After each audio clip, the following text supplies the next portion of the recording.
Halo warga Nobar, khususnya bebuhan nang kalau samponya habis diisi pakai banyu. Kayak apa kabarnya bebuhan Pacilan?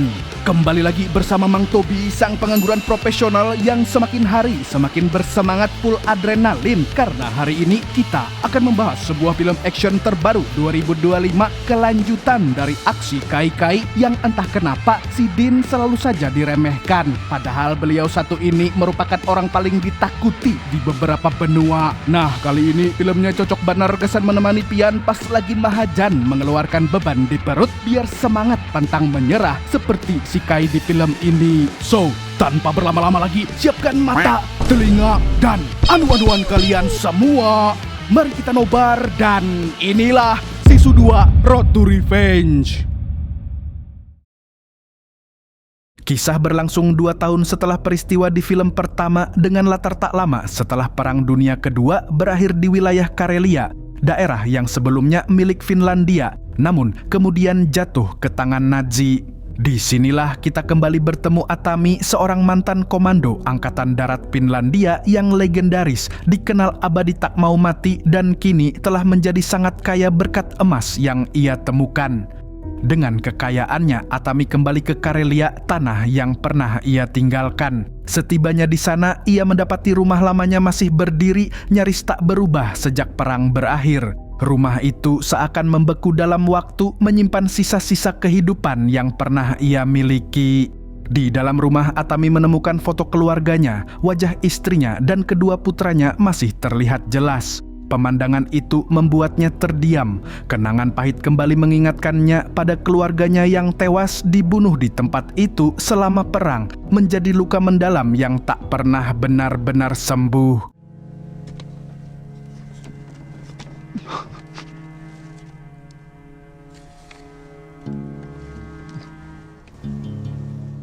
Kita kemudian berpindah ke sebuah penjara di Siberia, tempat seorang narapidana bernama Igor disekap. Dalam kondisi lusuh dan berantakan karena belum mandi, ia dipanggil keluar dari selnya untuk menghadap seorang perwira tinggi bernama Jenderal Rick, yang kita sebut saja Jenderal. Kedatangan sang Jenderal memiliki satu tujuan yang jelas. Jenderal menjelaskan bahwa di masa lalu Igor pernah memasuki Finlandia bersama unit Nazi alias pasukan TNI-nya Om Kumis. Dalam perjalanan kembali, kelompok itu membumi hanguskan sejumlah desa. Pada salah satu aksinya, Igor membantai satu keluarga, seorang ibu dan kedua putranya, bahkan mencincang mereka menjadi 310 bagian dan dijadikan makanan anjing yang mohon maaf tidak bisa Bang Udin tampilkan karena dolar kuning. Atas kekejamannya itu, mari kita sebut Igor ini Samidi saja. Namun tanpa ia ketahui, keluarga yang ia bunuh adalah keluarga Atami Korpi, seorang berbahaya yang dikenal mampu menewaskan ratusan musuh seorang diri dan menolak untuk mati. Keahliannya yang luar biasa menjadikannya legenda dan tindakan Samidi kini membawa konsekuensi yang sangat mengerikan. Mengetahui kini Atami kembali ke wilayah tersebut, Jenderal memerintahkan Samidi untuk menghabisinya. Karena jika tidak, Jenderal khawatir Atami akan membalas dendam dan menumpahkan lebih banyak darah. I'm sending you to clean up your mess. Destroy the legend you created and you will go back home, a rich man. Di sisi lain, sang legenda manusia abadi Atami tampak sedang menatak kayu gelondongan yang ia temukan di rumah lamanya. Alih-alih memikirkan untuk balas dendam, Atami justru ingin membangun rumah dan menjalani hidup tenang alias slow living. Ia memilah batang kayu yang masih layak, mengikatnya dengan tali, lalu menggunakan alat tarik untuk mengangkat dan menaikkannya ke atas truk. Pekerjaan itu berat, namun jelas bagi Atami itu sepele.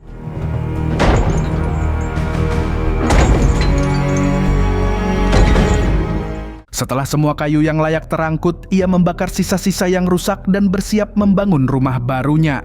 Dengan kenangan keluarganya yang terus melekat di benaknya, Atami meninggalkan wilayah itu dan memulai perjalanan sejauh kurang lebih 120 km. Dalam perjalanan, Atami sesekali menatap foto keluarganya yang sangat Sidin rindukan, seolah mencari kekuatan dari satu-satunya hal yang masih ia miliki. Tak lama kemudian perjalanannya terhenti ketika 2 TNI Merah Soviet menghadangnya. Sebuah mobil lain berhenti tepat di belakangnya membuat Atami segera menyadari bahwa ini bukan pemeriksaan biasa. Salah satu dari mereka meminta kartu identitas Atami dan menyerahkannya kepada pria di mobil belakang yang ternyata adalah Samidi yang sudah mandi. Samidi memastikan bahwa pria di hadapannya benar-benar sang legenda Atami Corpi. I think the legend has been homesick. Melihat kayu-kayu yang memenuhi bak truk, menurut Samidi inilah saat yang tepat untuk mengakhiri semuanya, termasuk sisa-sisa rumah itu. Tak lama kemudian mereka mulai bergerak mendekat, sementara Atami mengamati setiap gerakan mereka dengan penuh kewaspadaan.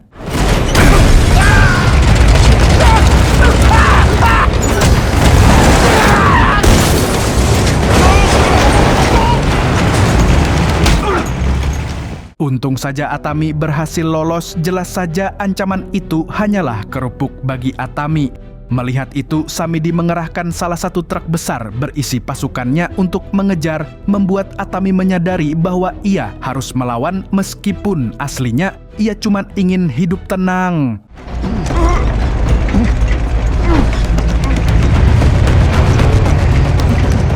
Memegang senapan bekas salah satu anak buah Samidi, Atami akhirnya menghentikan truk dan...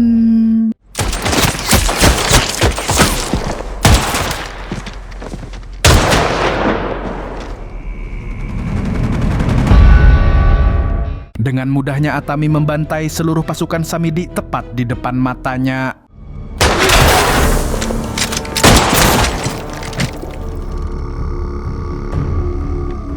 Kalah cepat dan salah lawan, kini yang tersisa hanyalah Samidi. Dan karena Samidi tidak bersenjata, sedangkan si beliau, Atami, memegang prinsip untuk tidak melukai lawan yang tak bersenjata, Atami memilih tidak membantainya. Ia hanya merusak kendaraan Samidi sebelum pergi meninggalkannya agar Samidi berhenti mengejarnya. Pada saat itu, Atami masih belum mengetahui bahwa Samidi adalah orang yang telah membunuh seluruh keluarganya. Ia pun melanjutkan perjalanannya dengan truk, sementara Samidi yang diliputi amarah segera mengambil radio dan memanggil pasukan pengendara motor. Ia memerintahkan seluruh unit untuk mengejar Atami.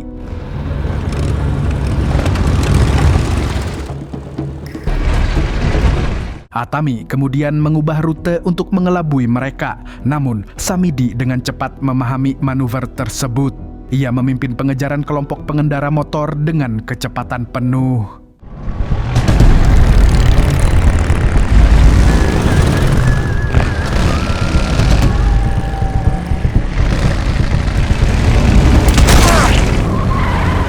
Salah satu pengendara motor menembaknya hingga truk Atami keluar jalur dan masuk ke semak-semak. Meski terluka, Atami masih mampu mengendalikan truknya dan kembali ke jalan. Para pengendara motor terus mempersempit jarak.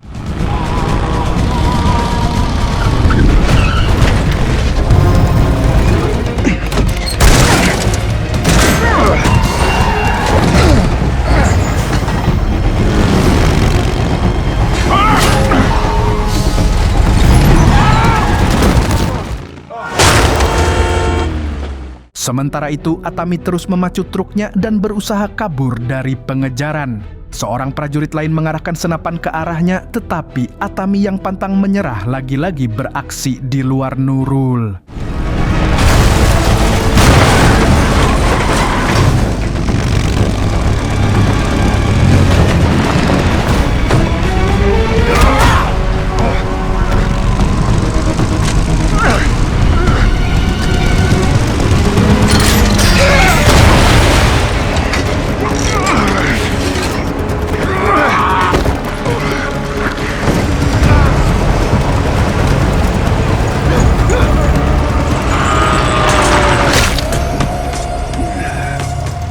Dengan itu, seluruh pengendara motor dalam pengejaran itu berhasil disingkirkan. Samidi yang murka memerintahkan serangan ledakan hingga tumpukan kayu milik Atami terbakar.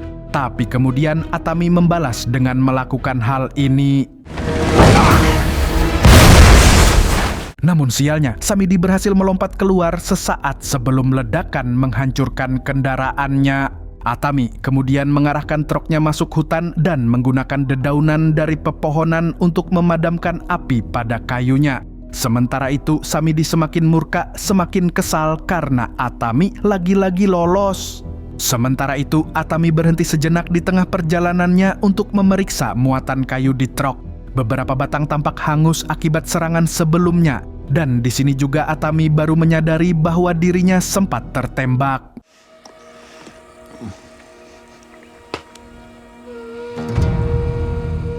Meski begitu, bukan Atami namanya kalau menyerah dengan keadaan. Ia akhirnya memutuskan untuk beristirahat sebentar sebelum melanjutkan perjalanan.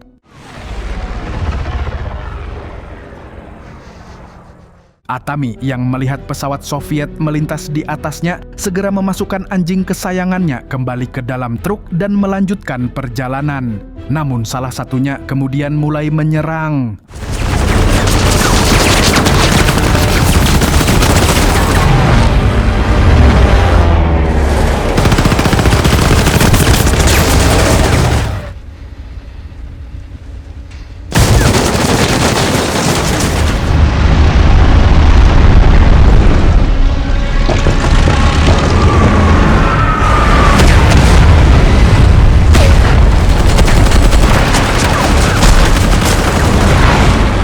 Untungnya, Atami telah berhasil pergi dari sana menuju hutan. Di antara pepohonan, pesawat-pesawat jelas kesulitan melacak posisinya, memberi Atami kesempatan untuk mempercepat laju truk.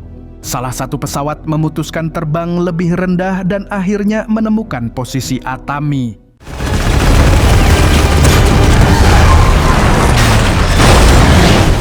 Merasa tak ada lagi yang mengejar, Atami melanjutkan perjalanan dan hampir keluar dari hutan. Ia berhenti sejenak untuk memastikan apakah pesawat kedua masih berada di sekitar, tetapi ia tak melihat tanda-tanda bahkan dari kejauhan.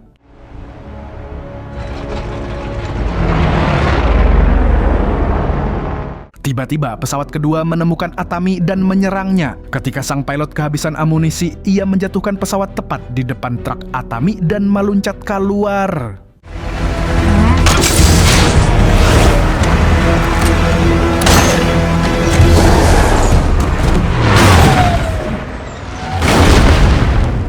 Atami kemudian mulai memuat kembali kayu-kayu ke dalam truknya tanpa memperdulikan pilot pesawat tersebut. Akan tetapi, pilot itu malah melakukan ini.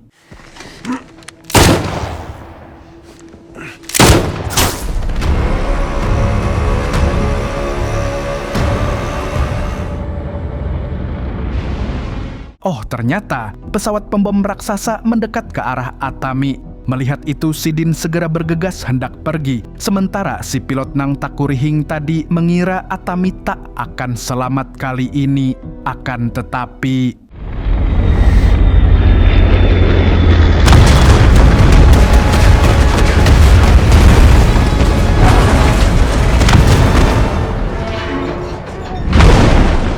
Di bawah air, Atami berusaha tetap bernapas dan tidak kehabisan oksigen. Ia lebih dulu mendorong anjingnya keluar untuk menyelamatkannya, lalu mencoba berenang keluar sendiri.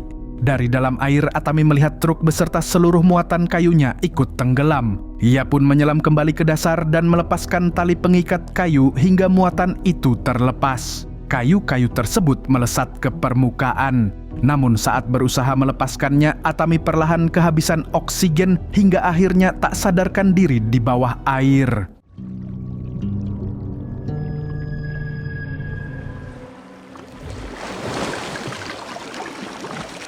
Untungnya, salah satu batang kayu berhasil mengangkat tubuh Atami dan menyelamatkan nyawanya. Anjing kesayangan Atami pun segera menghampirinya. Sidin perlahan sadar dan langsung memeluk anjingnya. Ia berhasil menyelamatkan anjingnya sekaligus kayu miliknya yang kini mengapung di permukaan.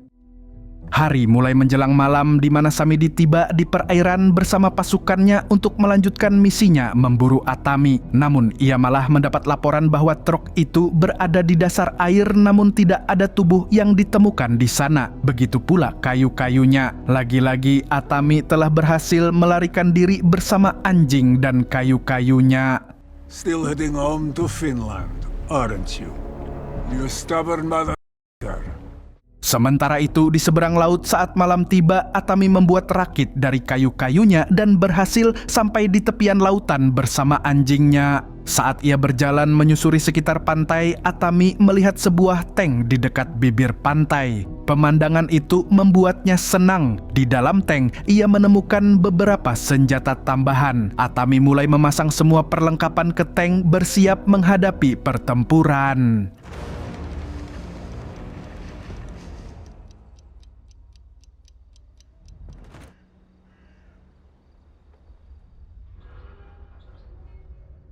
Tak jauh dari situ terlihat perbatasan antara Soviet dan Finlandia. Samidi telah menunggu di lokasi tersebut siap menghadang Atami karena hanya ada satu jalur yang dapat dilewati. Dan tak lama kemudian Samidi mendengar suara mendekat.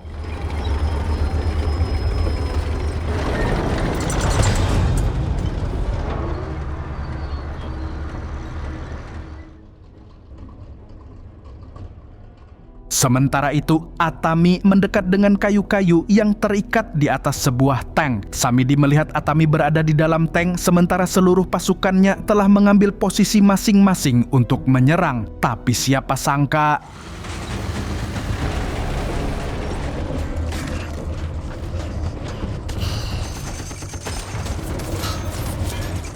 Hold your position.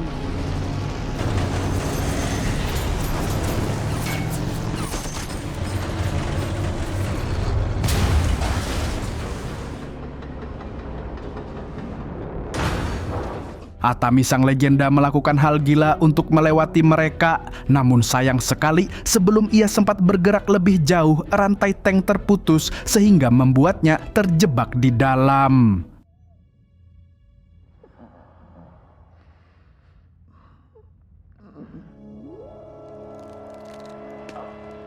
Melihat itu, Samidi merasa senang karena akhirnya sang legenda terpojok di hadapannya. Dalam kelelahan dan terluka parah, Atami mengeluarkan pisau dan memisahkan gagangnya dari bilahnya.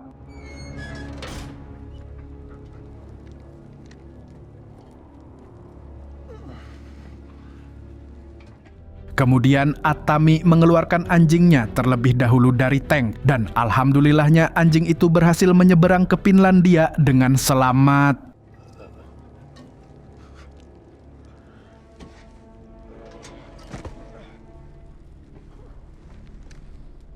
Saat Atami keluar dari tank, Samidi langsung menangkapnya. Ia hampir membunuh Atami yang sudah terkapar tak berdaya. Namun jenderal datang bersama pasukannya. Rupanya mereka membutuhkan Atami dalam keadaan hidup sehingga Samidi mau tak mau menyerahkannya kepada sang jenderal. There's no place like home.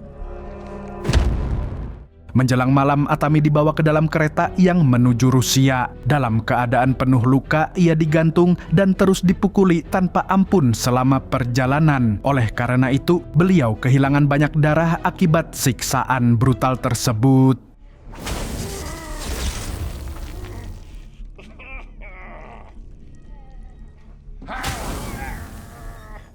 Samidi kemudian menghampiri tubuh Atami yang tak berdaya. Dengan watadosnya, si Samidi mengatakan bahwa mungkin Atami tidak mengenalnya, tetapi dirinya lah yang telah berjasa membentuk legenda Finlandia itu secara tidak sengaja. Samidi mengaku telah membunuh ribuan wanita dan anak-anak begitu banyak hingga ia bahkan tidak lagi mengingat wajah mereka. Namun ada satu anak laki-laki yang masih tetap ia ingat. Pada suatu malam, ketika Samidi datang ke sebuah rumah untuk membunuh seorang ibu dan salah satu putranya, si bocil sempat menusuknya sehingga luka tersebut hampir membuatnya buta. Saat itulah Samidi mengenali kayu dari rumah Atami. Rupanya anak itu adalah putra Atami sendiri. Samidi menyebut anak itu pemberani seperti ayahnya dan mengatakan bahwa Atami seharusnya bangga pada keberanian sang putra. Samidi kemudian melanjutkan ceritanya. Ia memotong tubuh mereka menjadi ratusan bagian dan memberikannya kepada anjing-anjing penjaga.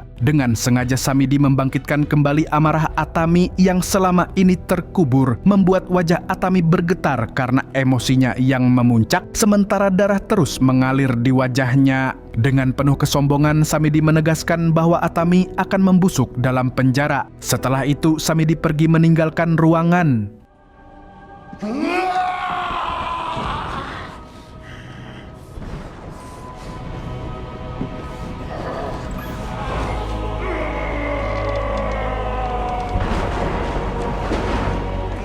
Dipenuhi kemarahan dan dendam, Atami mengabaikan rasa sakit di tubuhnya dan berusaha melepaskan tali yang mengikatnya.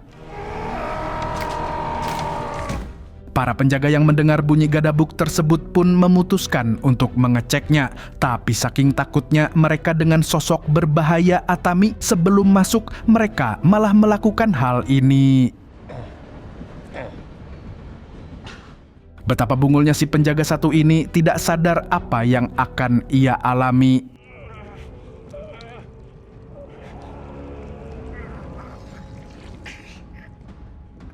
Merasa ada yang janggal, penjaga kedua yang tidak kalah tambuknya ini membuka pintu dan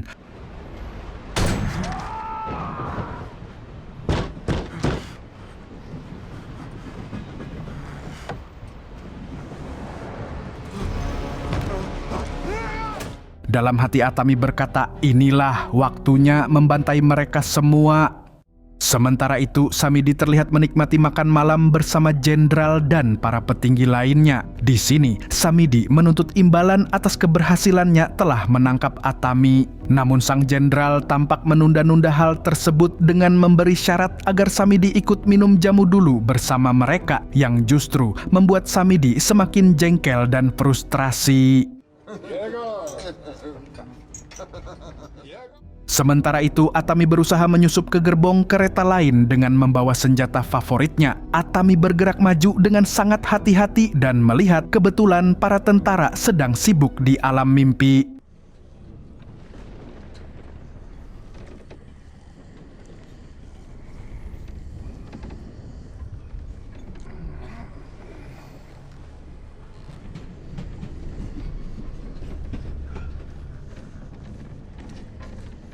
Untung saja Atami tepat waktu saat ada tentara yang ingin buang hajat entah Bakamih atau Bahira.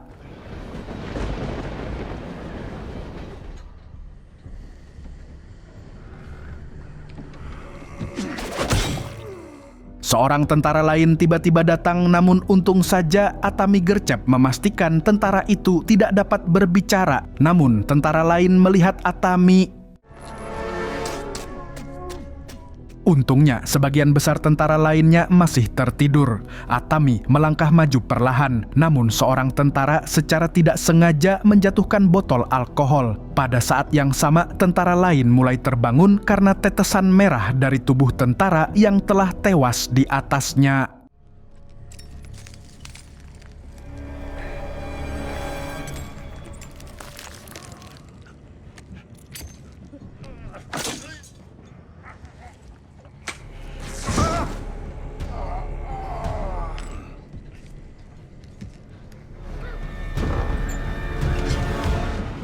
Suara dari tentara yang tewas membuat tentara lain mulai terbangun. Untung saja Atami berhasil mengunci gerbong tersebut, namun di dalam gerbong selanjutnya masih banyak tentara yang terjaga, sehingga Atami memanjat ke atap kereta dan bergerak cepat ke depan.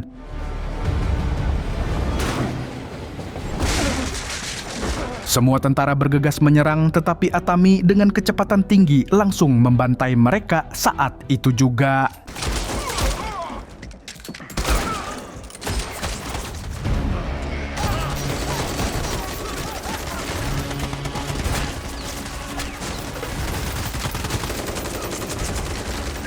Dentuman tembakan bergema di sepanjang kereta hingga terdengar oleh Samidi yang berada di gerbong depan. Saat itu, Atami telah menembaki seluruh penjaga dan membantai mereka dengan sangat brutality. Kemudian Samidi keluar dari kompartemennya dan melihat tembakan berasal dari belakang. Ia segera menyadari bahwa Atamilah yang melakukan aksi itu. Samidi kemudian memisahkan gerbong utama dari gerbong belakang dan bergerak maju dengan kereta.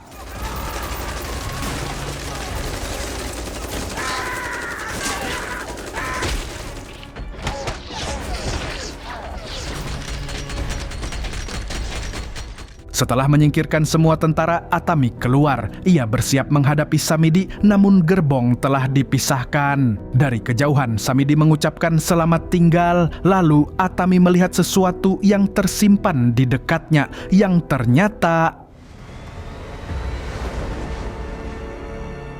Sementara itu, Samidi kembali menemui jenderal dan melakukan ini.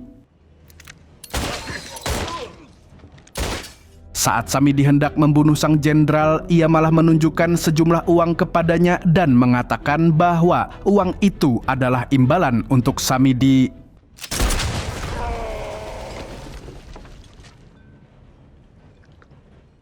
Sementara itu, para tentara menghancurkan pintu dan maju ke depan. Namun mereka mendapati gerbong mereka sudah berhenti. Atami mengendarai rudal dan melaju dengan kecepatan penuh menyusul Samidi. Sementara Samidi melihat uang itu dan merasa sangat bersemangat. Namun kesenangannya berhenti ketika ia menyadari ada yang salah seperti bau-bau ajal mendekat.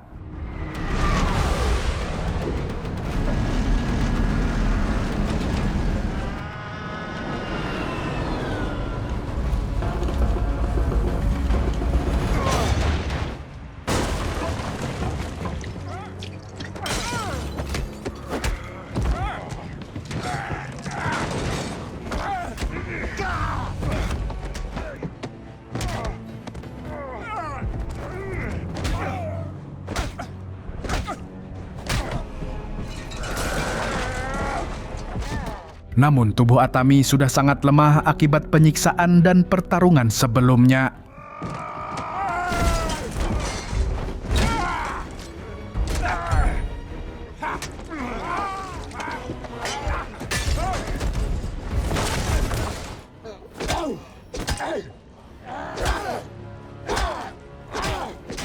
Dengan penuh kesombongan, Samidi meremehkan Atami dan mengejeknya. Ia mengatakan bahwa jika Atami ingin membalaskan dendam, seharusnya ia menciptakan ledakan besar, bukan menyerang dengan cara yang menyedihkan seperti itu.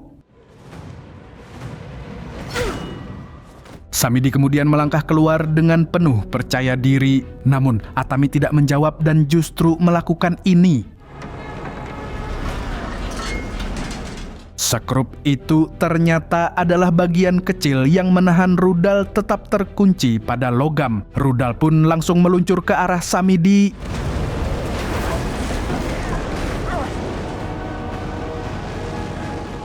Rudal itu tiba-tiba berhenti tepat di hadapannya, dan karena serangan itu tampak gagal, Samidi sempat merasa lega dan yakin dirinya akan selamat. Namun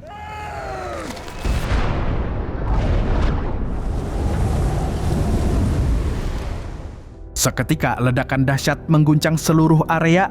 Dari kejauhan, Atami melihat bola api membesar dan menghancurkan gerbong tempat Samidi berada. Ia menyaksikan semuanya dengan kepuasan tenang, mengetahui bahwa Samidi yang telah membunuh keluarganya tewas seketika dalam ledakan hebat tersebut.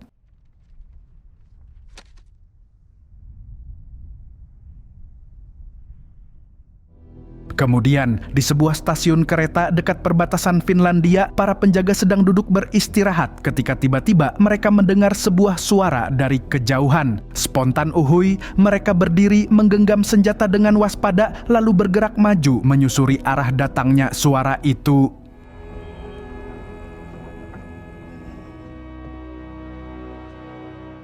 Ternyata itu adalah Atami yang babak belur, penuh luka, bisa dibilang seperti mau sakaratul maut. Namun, ia masih bersemangat membawa kayu-kayu yang selama ini ia pertahankan dari perjalanan beratnya. Para penjaga mencoba menahan Atami, namun ketika ia menyerahkan identitasnya,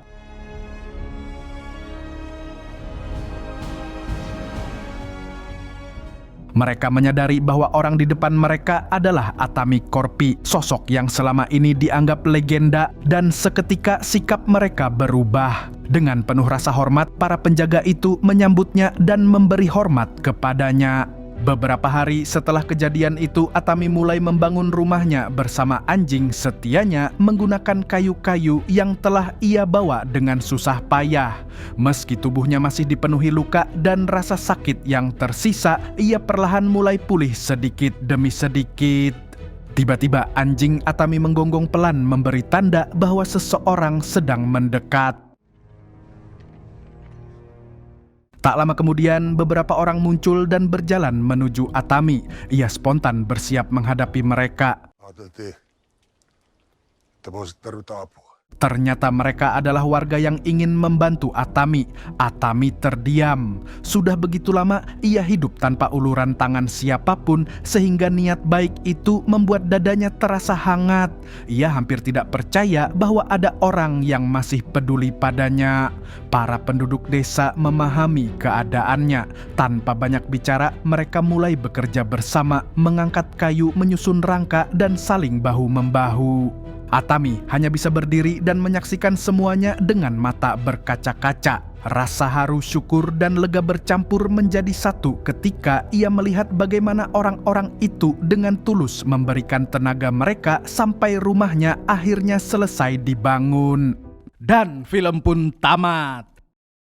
Jadi apa pelajaran dari film ini? Sekuat-kuatnya manusia, selegend apapun pian, tetap saja butuh orang lain. Lihat si Atami Korpi, dia memang dewa perang, bisa membunuh satu kompi musuh sendirian. Tapi pas mau bangun rumah, dia nggak bisa angkat kayu sendirian. Ujungnya dibantu juga sama warga desa. Sama aja kayak bebuhan pian nang sok kuat, sok mandiri, gengsi minta tolong. Giliran ban motor kempes di tengah jalan atau kuota habis pas urgen, baru nyari kawan buat tebengan atau tethering. Manusia itu makhluk sosial, bukan tiang listrik yang bisa berdiri sendiri. Ya kada? Segitu dulu dari Mang Tobi, sang pengangguran profesional, mengucapkan sampai jumpa di video selanjutnya. Nah, kalau begitu, CEO Yono, tolong dong passwordnya. Burung gundul pamit dulu.